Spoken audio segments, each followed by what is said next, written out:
Welcome back, everybody. So glad you could be with me here today. Walter here with a follow-up on the Taylor Toolworks drill press sharpening system. I have some pros and I have some cons. Some of it could be me. Some of it could be my drill press. Some of it could be the jig. Let's go through it briefly because I don't want this to be, pro or con. I still like it, but here's my take on it. So, first up, you may have to find a way to adjust your drill press table so that it is 100% square and true to the shaft of your drill press, your drill chuck.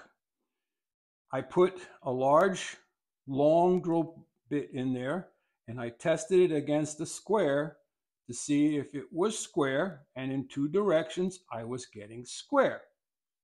Okay, so I put this on, and when I'm sharpening a 2-inch blade, plain blade, it was not quite square.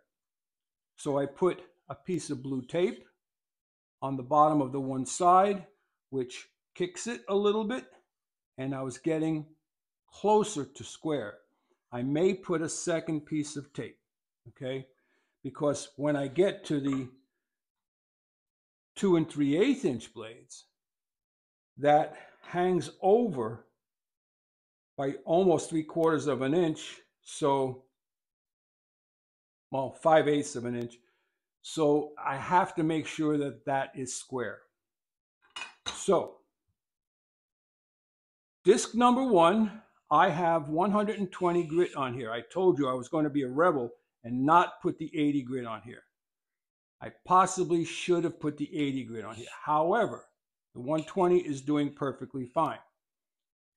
As a grinder to establish primary bevel, this is a fantastic tool. And if you buy it for no other reason than as a grinder to set primary bevel, you're good to go. All right?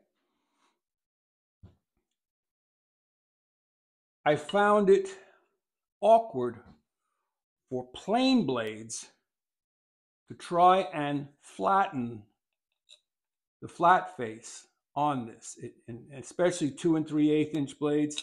You're running out of room, and you have the drill chuck in the way and everything else. So I tried it on a 2-inch, got mediocre results because you have to come in at it at a little bit of an angle, and you can't just drop it perfectly straight on it. You have to either go toe first or heel first, and yeah, I have it on my slowest speed, and I'm not sold on that. Can you do it? Yes. How does it work for chisels? For chisels that need a rough flattening on the back, I would definitely use this. Okay? 1 inch and under. Not too far under, but 1/2 inch, 3/8, 3/4, 5/8. So, love the grinding aspect. Primary bevel. Love that. Not so keen on the flattening, but it can be done. Could be me. Now, with the finish sharpening and buffing or stropping pad, I find the 220 works great on chisels, and then you come in on the buffing pad and you just touch that tip at about an angle or a degree or two higher angle, and you're golden. But I tried doing a 2 3/8 inch plain blade, and you can't get in far enough to flatten, to polish the back. And when you do, if you